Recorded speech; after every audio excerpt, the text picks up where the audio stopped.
சென்னை உயர்நீதிமன்றம் தன்னுடைய அதிருப்தியையும் கவலையும் தெரிவித்திருக்கு. இந்த 21st செஞ்சுரியில் இந்த மாதிரி ஒரு நிலைமையில பெண்களுக்கு இருக்கு, இதை எல்லாருமே நம்ம வெக்கி தலைகுனியணும் அப்படின்னு நான் சொல்றேன்.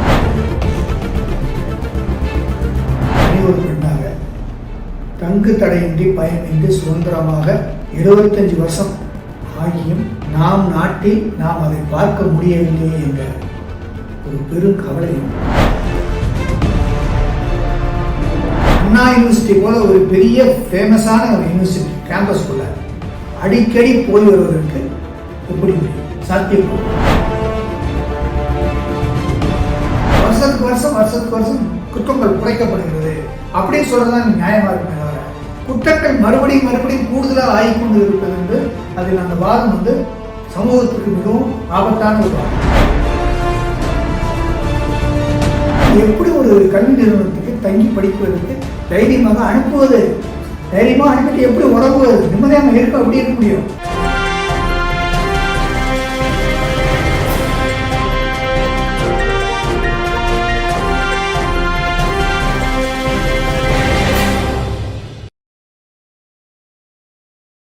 சிசிஎன் மீடியா நேயர்களுக்கு இனிய வணக்கம். அண்ணா பல்கலைக்கழக மாணவி வன்கொடுமை விவகாரம் நாளுக்கு நாள் அதிகரித்து வருகிறது. எதிர்கட்சியின் போராட்டம் ஒரு பக்கம் என்றாலும் பெண்களின் பாதுகாப்பு கேள்விக்குறியாக மாறி வருகிறதா என்பது குறித்து நம்மிடையே கலந்துரையாட இணைந்திருக்கிறார் மருத்துவரும் அரசியல் விமர்சகரும் முன்னாள் சட்டப்பேரவை உறுப்பினருமான ஸ்ரீதரன் அவர்கள். அண்ணா பல்கலைக்கழக மாணவி வன்கொடுமை விவகாரம் ஒட்டுமொத்தமாக தமிழகம் மட்டும் இல்லாமல் நாடு முழுவதும் பெரும் ஒரு அதிர்ச்சி ஏற்படுத்தியிருக்கிறது. அதாவது ஒட்டுமொத்த சமூகமும் வெட்கி தலைகுனிய கூடிய இந்த நிகழ்வு, இந்த விவகாரம் எப்படியெல்லாம் களத்தில் எதிரொலிக்கும் விவரமாக சொல்லுங்க. சென்னை உயர்நீதிமன்றம் தன்னுடைய அதிருப்தியையும் கவலையும் தெரிவித்திருக்கு. இந்த 21st செஞ்சுரியில் இந்த மாதிரி ஒரு நிலைமையில பெண்களுக்கு இருக்கு, இதை எல்லாருமே நம்ம வெக்கி தலைகுனியணும் அப்படின்னு நான் சொல்கிறேன். இவ்வளோ பெரிய ஒரு மோசமான ஒரு நிகழ்வு பெண்களுக்கு இழைக்கப்படும் போது சமுதாயம் எதை நோக்கி போகிறது? சமுதாயத்தில் பெண்களுக்கு பாதுகாப்பு 70 வருஷம் ஆச்சு, சுதந்திரம் ஆச்சு. தனி ஒரு பெண் என்னைக்கு நள்ளிரவில் நடமாடுறாரோ அன்னைக்கு தான் உண்மை சுதந்திரம் என்று காந்தி சொன்னார். இப்போ காந்தியடிகள் சொன்ன அதே வார்த்தை தான், தனி ஒரு மனிதனாக தனி ஒரு பெண்ணாக தங்கு தடையின்றி பயமின்றி சுதந்திரமாக 25 வருஷம் ஆகியும் நாம் நாட்டில் நாம் அதை பார்க்க முடியவில்லை என்ற ஒரு பெரும் கவலையும், இதற்கு எங்கே செல்கிறது சமுதாயம், எந்த உற்று நோக்கக்கூடிய பொறுப்புகளில் நாம் அனைவரும் இருக்கிறோம் என்பதை நாம் ஒதுக்கி விட முடியாது. அப்படி இருக்கின்ற போது இதில் என்ன அப்படின்னா, நான் ஒரு அரசியல்வாதி என்ன பார்க்குறேன் அப்படின்னா, இந்த குற்றவாளி அண்ணா யூனிவர்சிட்டி கேம்பஸில் சகஜமாக போகிறதுக்கு எப்படி அவனுக்கு அனுமதித்தார் என்பதுதான் எனக்கு பெரிய புதிதாக இருக்கு, ஆச்சரியமாக இருக்கு. எப்படின்னா எப்போவுமே இந்த மோடஸ் ஆப்ரண்டி, இந்த திருடர்கள், வழிப்பறி கொள்ளையர்கள், இந்த மாதிரி பாலியல் துன்புறுத்தவங்கள்லாம் அவங்க ஆனால் நோட்டை விடுவாங்க, எப்படி போகலாம், எப்படி அப்ரோச் பண்ணலாம், என்ன அக்சசபிலிட்டி, யார் இருப்பா, எப்படி இருப்பா அப்படின்னு அந்த அந்த கிரைம் அந்த குற்றம் நடக்கிறதுக்கு முன்னாடி ஒரு பார்வை விடுவாங்க. அந்த மாதிரி பார்வையிட்டு அதை கண்ணி வச்சு பிடிக்கிறதுன்னு சொல்லுவாங்களே, இந்த கிராமத்தில் சொல்லுவாங்க கண்ணி வச்சு வேட்டையாடுறது. இந்த கண்ணி வச்சு வேட்டையாடுறதுக்கு இதை யார் தவற விட்டார்? இப்போ என்னுடைய பார்வையில் காவல்துறை ஒரு பக்கம் ஒரு ஹிஸ்டரி சென்டர், அல்லது அவருடைய குற்ற பின்னணி இருக்கின்ற பொழுது, அவர் மேலே 20 வழக்குகள் இருக்கின்ற போது அந்த கோட்டூர்புரம் காவல் நிலைய எல்லைக்கு உட்பட்டு அவர்கள் அவனை கண்காணித்திருக்க வேண்டும். அது என்னமோ சொல்லுவாங்கன்னா மாஸ்க் போட அவங்க கூப்பிட்டு விசாரிப்பாங்க. அதே மாதிரி போலீஸ்காரங்க, ஹையர் ஆஃபீஷியல்ஸ், போலீஸ் ஆஃபீஸர்ஸ்லாம் மந்த்லி ஒன்ஸ் மீட்டிங் போகும்போது இவங்களை பற்றி அவங்க ப்ரீஃப் பண்ணுவாங்க அந்தந்த ஜுடிஷியல்ஸோட. அப்படி இருக்கும்போது இந்த ஆளை எப்படி விட்டாங்க? அப்போ ஏதோ ஒரு இன்ஃப்ளூயன்ஸ் இருக்கு. தேசிய மகளிர் ஆணைய விசாரணையே 20க்கு மேற்பட்ட குற்ற வழக்கில் ஈடுபட்ட ஞானசேகரன் எப்படி, அதாவது ஒரு கட்சியில இவ்வளவு நாள் எப்படி வைத்திருந்தாரு என்ற கேள்வியே ஆனால் என்ன அந்த கட்சியில் என்ன சொல்கிறாங்கன்னா நாங்கள் இந்த திமுகவில் நாங்கள் எங்கள் கட்சியை சார்ந்தவர் இல்லைன்றாங்க. அப்படியே வச்சு ஒரு பேச்சுக்கு வச்சுட்டா கூட ஒரு பொலிட்டிக்கல் சப்போர்ட் இல்லாத ஒரு தனி மனிதன் அண்ணா யூனிவர்சிட்டி போல ஒரு பெரிய ஃபேமஸான ஒரு யூனிவர்சிட்டி கேம்பஸ்குள்ள அடிக்கடி போய் வருவதற்கு எப்படி முடியும்? சாத்தியப்படும். நம்ம போக முடியுமா? நம்ம போய் அடிக்கடி போயிட்டு வந்துட முடியுமா? நம்ம போக முடியாதுல்ல. அப்படி இருக்கும்போது எனக்கு எப்படி இருக்கும்போது அப்போது ஒன்று பொலிட்டிக்கல் இன்ஃப்ளூன்ஸ் இருக்கும், இல்லைன்னா வேற ஏதாவது இன்ஃப்ளூன்ஸ் இருக்கும். இது ரெண்டையும் தான் நம்ம வந்து உதவி தள்ள முடியாது. அதுதான் எல்லாரும் சொல்கிறாங்க. எல்லாரும் ஒரு பரிமாணம் பேசுது இல்லை நீதிமன்றம் அர்த்தம் சொல்லும் எப்படி இந்த யூனிவர்சிட்டி அனுபவிச்சது. இதில் என்ன வேடிக்கை அப்படின்னா அண்ணா யூனிவர்சிட்டிய பொறுப்பு அதிகாரி துணைவேந்தர் அல்லது இணைவேந்தர் அந்த மாதிரி வேந்தர்கள் வைஸ் சான்சலர் அவர் அந்த பதவி காலியாக இருக்குன்னா அடுத்தபடியாக இருக்கிற யார்? ரெஜிஸ்ட்ரார். அவர் வந்து மக்களுக்கு ஏன் சொல்ல மாட்டேங்கிறார்? மக்களுக்கு ஏன் அட்ரஸ் பண்ண மாட்டேங்கிறார்? என்ன என் கேம்பஸ் நடந்தது? அவங்க கேம்பஸ்குள்ள நடந்தது இது ஒரு தமிழ்நாட்டை ஒழுக்கக்கூடிய ஒரு குற்றம். அப்படி இருக்கும்போது இந்த கேம்பஸ் நடத்தும் போது அவருக்கு தான் பொறுப்பு. அவங்க வந்து சொல்லணும். அதாவது ஒரு 5-6 சீனியர் மோஸ்ட் லெக்சரர்ஸ் வந்து அந்த கமிட்டி இருப்பாங்க. நிறைய கமிட்டி இருக்கு. அதுவும் இல்லாமல் ஆட்சி மன்ற குழு இருக்கு. யாராவது ஒரு கமிட்டி வந்து உட்காந்து ப்ரெஸ்ஸை கூப்பிட்டு பொதுமக்களுக்கு நான் சொல்லுவது என்னென்னா இந்த மாதிரி சம்பவத்தில் இல்லை யாருமே நான் எப்படி கோட்டை விட்டது இந்த ப்ரொடெக்டட் ஏரியாவில் இந்த கேம்பஸ்குள்ளே எப்படி ஒரு அனாதரைஸ்ட் பர்சன் வந்தாங்க. வந்து ஒரு தடவையாக ஒரு 2 தடவையில் பல முறை வந்திருக்காரு. இதே வரல, இதே தடுக்க முடியல. அதே மாதிரி நிர்பயா இன்சிடென்ட் பிறகு நிர்பயா ஃபண்டுன்னு ஒன்று எல்லா யூனிவர்சிட்டியும் கொடுக்குறாங்க. அப்புறம் யூஜிசி பல்கலைக்கழக மானிய குழுவாக வந்து பல பரிந்துரைகளை செஞ்சிருக்கு. அப்போ அந்த பரிந்துரைகளை எவ்வளோப்போது இது செய்யணும். அது செய்யறது மட்டுமில்லை, அவ்வப்போது செய்யப்படுகிறதா என்று ஆய்வுக்கு உட்படுத்த வேண்டும், கண்காணிக்கப்பட வேண்டும். இதெல்லாம் மேண்டேட்டரி. இந்த ஆய்வு ரிப்போர்ட்டை வந்து மினிட்ஸை வந்து யூஜிசிக்கு அனுப்பணும். இதெல்லாம் ப்ராசஸ், ரொட்டீன் ப்ராசஸ். அது ஏன் தவற விட்டாங்க? அப்படிங்கிற போது இந்த நிலப்பு வந்து மக்களுக்கு பொதுமக்களுக்கும் எதிர்கட்சிக்காரர்களுக்கும் சொல்லணும். மக்களாட்சிக்கு வந்து அரசியல் கட்சிகள் மட்டுமல்ல, ஆளுநர் கட்சிகள் மட்டுமல்ல, எதிர்கட்சிகளுக்கும் பொறுப்பு இருக்கிறது. அதே மாதிரி கேட்கக்கூடிய உரிமையும் இருக்கிறது. அதனால இந்த ஒரு பெண்ணுடைய வாழ்க்கையை நம்ம வந்து இந்த மாதிரி ஆகிப்போச்சு அப்படின்னா இனி ஒரு பெண்ணுக்கு அப்படி வரக்கூடாது. அதுக்கு தானே வந்து அரசியல் போராடுறாங்க. எதிர்கட்சிகளுடைய போராட்டம் தீவிரமாக அடுத்து இந்த மாதிரி வரக்கூடாது. அவர் அண்ணாமலை அவர் நல்லா சொல்றாரு. இந்த மாதிரி ஒரு பிரச்சனை இப்போ இருக்கு, இதை விட ஒரு பெரிய பிரச்சனை வரும்போது இது மாறி போயிடும், இது மறந்து போயிடுது. அப்படி நம்ம கடந்து போயிடுறோம். இது நடக்கக்கூடாது. இது ஒரு பெருநியல் ப்ராப்ளமா இருக்கு, கண்டினியூஸ் ப்ராசஸாக இருக்கு. இது வந்து இந்த குற்றம் தடுக்கப்பட வேண்டும். அப்படிங்கும்போது பயன்லாஜ் நம்ம என்ன சொல்றோம்னா ஒரு குற்றங்கள் நடக்காம இருக்க முடியாது நாட்டில். ஆனால் குற்றங்கள் எவ்வாறு தடுக்கப்படுகிறது, குறைக்கப்படுகிறது என்பதுதான் நீதி. வருஷத்துக்கு வருஷம் குற்றங்கள் குறைக்கப்படுகிறது அப்படின்னு சொல்றதுதான் நியாயமா இருக்குமே தவிர குற்றங்கள் மறுபடியும் கூடுதலாக ஆகிக்கொண்டு இருப்பது என்று அதில் அந்த வாதம் வந்து சமூகத்துக்கு மிகவும் ஆபத்தான ஒரு வாதம். அந்த வாதத்தை யார் செய்தாலும் அது தவறுதான். அதனால வந்து நம்ம சமூக அக்கறையில் தான் சொல்லணும். இந்த மாதிரி ஒரு பிரச்சனை நாளைக்கு நம்ம குழந்தைகளுக்கோ நம்ம சகோதரிகளுக்கோ நம்ம உறவினர்களுக்கோ நடக்கக்கூடாது. அப்படி ஒவ்வொருத்தருக்கும் அதுக்கு ஒரு பொறுப்பு இருக்கு. அதனால எல்லாரும் பேசினாங்கன்னா இது பேசுறது அவேர்னஸ் வர தான் குற்றம் செய்வர்களுக்கு தெரியும் இது ஒரு பெரிய இஷ்யூ, சென்சிட்டிவ் இஷ்யூ, இந்த மாதிரி சமூகத்தில் நம்ம செய்யக்கூடாது அப்படிங்கிறது அவங்க புரிவாங்க. எல்லாத்தையும் சட்டங்களை வைத்து தடுக்க முடியாது. சட்டங்களை தடுப்பதற்கு அது ஒரு லிமிட்டி ப்ராசஸ். இந்த சட்டங்கள் எத்தனையோ ஓட்டைகள் இருக்கு, அதுல இருந்து தப்பிக்கிறதுக்கு வாய்ப்பு இருக்கு. ஆகையினால சமூகமே திருந்த வேண்டும். சமூகம் திருந்துவதற்கான அந்த காரியத்தை நாம் ஒவ்வொருவரும் செய்தாக வேண்டும். அந்த பணியில் செய்கிறவர்களை யாரும் நம்ம தடுக்கக்கூடாது. அது குற்றம் சொல்வது நியாயமா இருக்கு. ஏன்னா ஒருத்தர் 20 வழக்கு ஒரு பேர் இருக்கு, ஆள் கடத்தல் பண்ணியிருக்காரு, அடிக்கிறார், ஒரு வீட்டை கொள்ளையடிக்கிறார். இப்படி இருக்கின்ற போது அவரை இன்னைய வரைக்கும் அவரை காவலில் எடுத்து வைக்க விசாரிக்க வேண்டும்.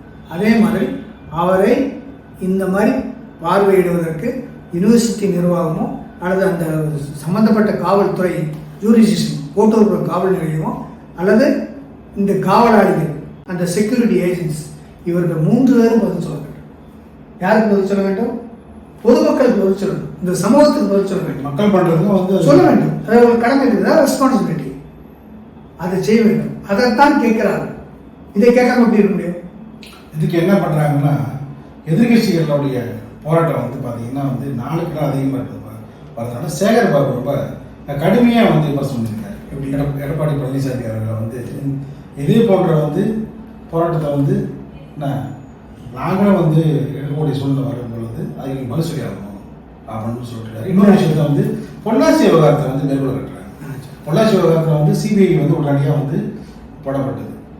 இந்த விவகாரத்தில் வந்து ஏன் சிபிஐ விசாரணை வரல, யார் இருந்த சார் இந்த விஷயத்தில் என்னன்னா அந்த நிகழ்வு விஷயத்தில் யார் இருந்தா சார், அதுதான் வந்து எப்போதும் வந்து மிகப்பெரிய அளவில் பேசப்படுகிறது. எதிர்கட்சி தலைவர் எடப்பாடி பழனிசாமி அதான் சொல்றாரு, யார் இருந்தா சார், அதில் சந்தேகம் இருக்கு, அதை தெளிவுபடுத்துங்க, அதற்கு வேண்டிய விசாரணையை வந்து தீவிரப்படுத்துங்க. இந்த விசாரணையை வந்து இந்த தளங்கள் பத்தலைன்னா நடுவர் புலனாய்வு விசாரணை அமைப்பிட்ட கொடுங்க, அவங்க விசாரணை பண்ணுவாங்க அப்படின்னு சொல்றாரு. உங்களுடைய பதில்? இந்த பொள்ளாச்சி விஷயம் வந்து என்னுடைய தொகுதி, பக்கத்து தொகுதி கேட்டேன், பக்கத்து தொகுதி. இன்னும் இந்த சீனா கிரைம் நடந்தது வந்து என்னுடைய தொகுதியே ஒரு பகுதியில், என்னுடைய தொகுதியிலேயுமே நடந்தது. ஆனால் எனக்கு அந்த விஷயம் நல்லா தெரியும். நான் அப்பவே சொன்னேன், நான் ஒரு அதிமுக முன்னாள் எம்எல்ஏ இருந்தாலும் இது நடந்தது தவறு. நான் ஓப்பனாகவே சொன்னேன் அந்த காலகட்டத்தில், இது நடந்தது தவறு, இது யார் செய்தாலும் மன்னிக்க முடியாது, அவர்கள் தண்டிக்கப்பட வேண்டும். தப்பு யாருன்னா தப்பு தான் தப்புன்னு சொல்லிட்டு அதற்காக எல்லா எதிர்கட்சிகளும் குரல் கொடுத்தார்கள், போராட்டம் பண்ணார்கள். அதையெல்லாம் நான் வரவேற்றேன். இது வரவேற்கப்பட வேண்டியது ஒன்று தான் சொன்னேன். அதே மாதிரி எல்லா சமூக ஆர்வலர்களும் அதை வந்து கண்டனம் தெரிவித்தாங்க, போராடினாங்க. அப்புறம் முதலமைச்சர் அதனுடைய விதியத்தை உணர்ந்துட்டு முதலமைச்சர் அவர் வந்து சிபிஐக்கு உத்தரவிட்டார். வேற யாரும் கேட்க உத்தரவில்லை, அரசாங்கமே மாத்துச்சு. ஏன்னா பொதுமக்களுடைய கோபம் கொந்தளிக்குது, அளவுக்கு மீறி போயிடும், அதாவது அண்ட்ரஸ்ட் இந்த பப்ளிக் வந்துச்சுன்னா ரொம்ப பிரச்சனையாயிரும் அப்படின்னு அதை உணர்ந்துக்கிட்டு, அந்த மேக்னிட்டை உணர்ந்துக்கிட்டு அவங்க வந்து அப்போதைய முதலமைச்சர் அண்ணன் எடப்பாடி அவர்கள் என்ன சிபிஐ மாற்றிங்க அப்படின்னு பண்ணார். இருந்தாலும் அதன் தாக்கம் 2021 தேர்தலில் அவர்களுக்கு சரியான தண்டனையை பொதுமக்கள் கொடுத்தார்கள்.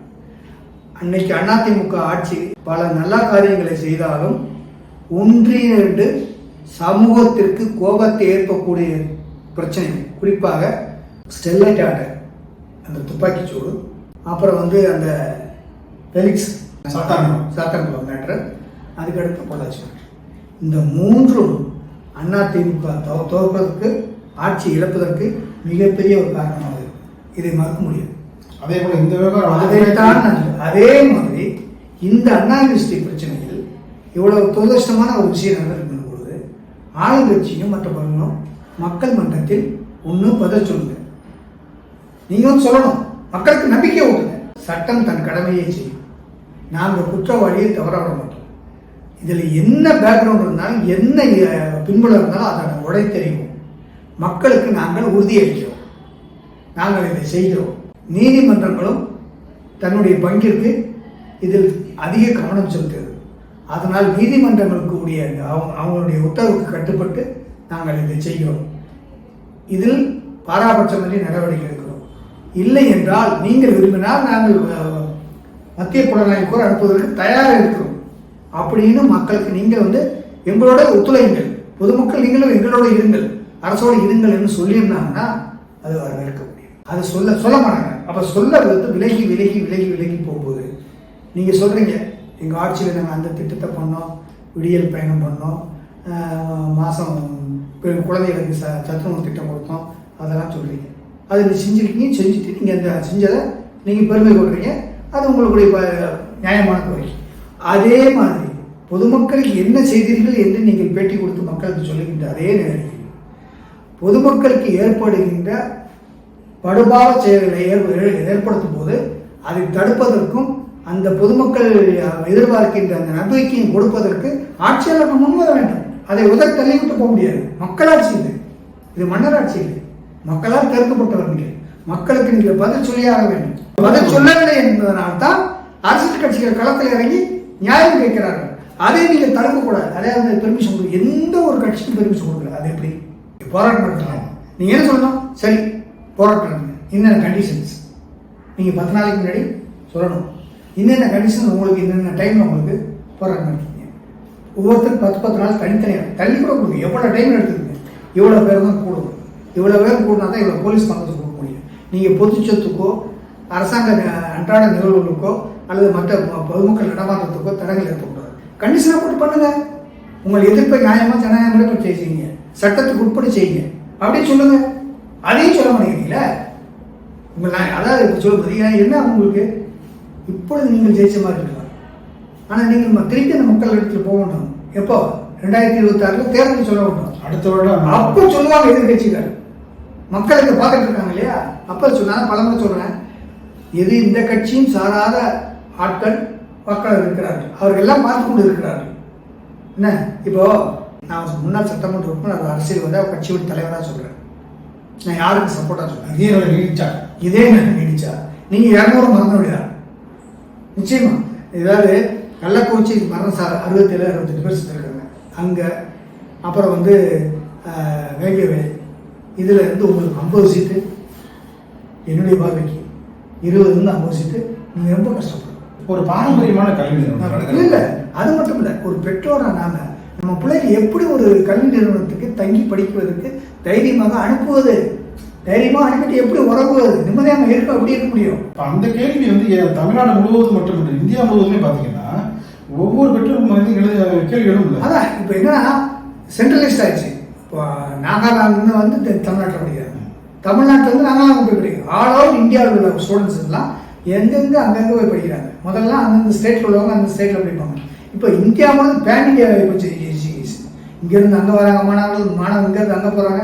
சட்டப்பேரவை உறுப்பினர் இது போன்ற பல நிகழ்வுகள் வந்து உங்கள் காலத்துக்கு நடந்திருக்கும். அதுக்கு வந்து தனி சட்டப்பேரவையில் வந்து தனி தீர்மானம் கொண்டு வந்து ஒரு சட்டத்தை ஏற்றுவாங்க.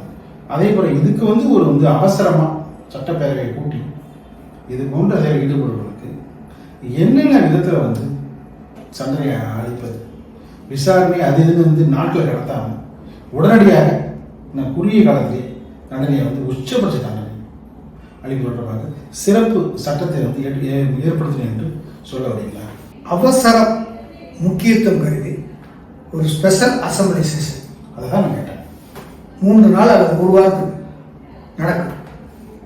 ஒரே அஜெண்டா, பெண்களுக்கு பாதுகாப்பு எப்படி, எந்தெந்த வகையில் எந்த பள்ளியில் படிக்கும் மாணவர்களோ கல்வியில் படிக்கும் மாணவர்களுக்கோ அல்ல, மாணவர்களுக்கு மட்டும் பெண்களுக்கும் ஒட்டுமொத்த பெண்களுக்கும் ஒரு சுதந்திரமான ஒரு பாதுகாப்பான ஒரு சூழ்நிலையை வேலை பழக்கத்திலும் பள்ளி நிறுவனங்களிலும் தனியார் நிறுவனங்களிலும் எங்கே போனாலும் அவங்களுக்கு பாதுகாப்பாக இருக்கு. என்ன வழி?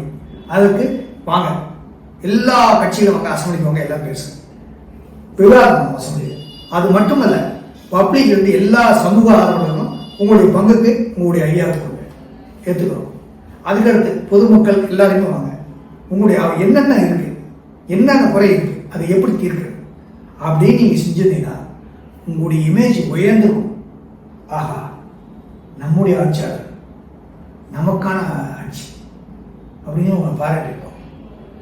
நீங்கள் அந்த பாராட்டை வாங்கிக்கலாம்.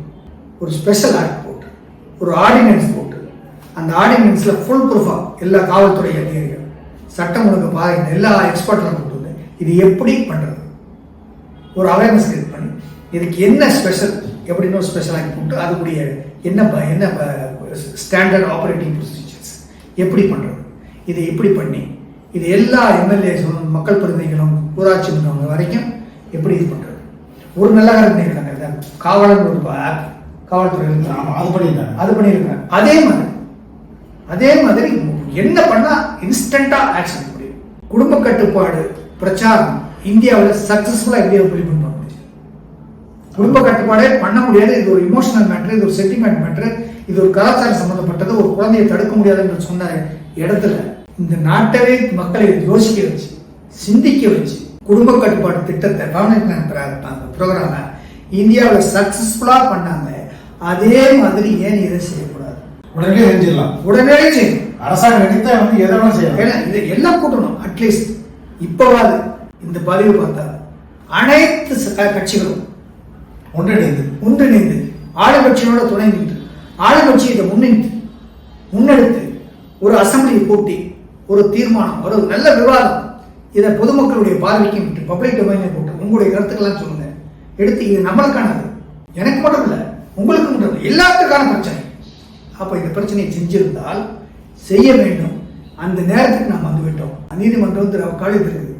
நம்ம வெட்கப்படுறோம். நம்ம மனிதனாக இருக்கிறதுக்கே நம்ம வந்து வெட்கப்படுறோம். நம்மளும் தான் இல்லை தவறு செய்யணும் அப்படின்னு சொல்றது நியாயமான கருத்து. அதனால் இது எல்லாம் செய்யணும். இதை வந்து நீங்கள் வந்து ஒரு குறுகிய கண்ணோட்டத்தில் யாராவது குரல் கொடுத்தாலோ யாராவது பேசினாங்களோ அது குறுகிய கண்ணோட்டத்தில் பார்க்கக்கூடாது. எவ்வளவு தூரம் நீதிமன்றங்கள் விழிப்போடு இதை பார்த்து கொண்டிருக்கிறது என்பதை நீங்கள் உணர வேண்டும். அந்த நீதிமன்றனுடைய கவலையை நீங்கள் கருத்தில் கொள்ள வேண்டும்.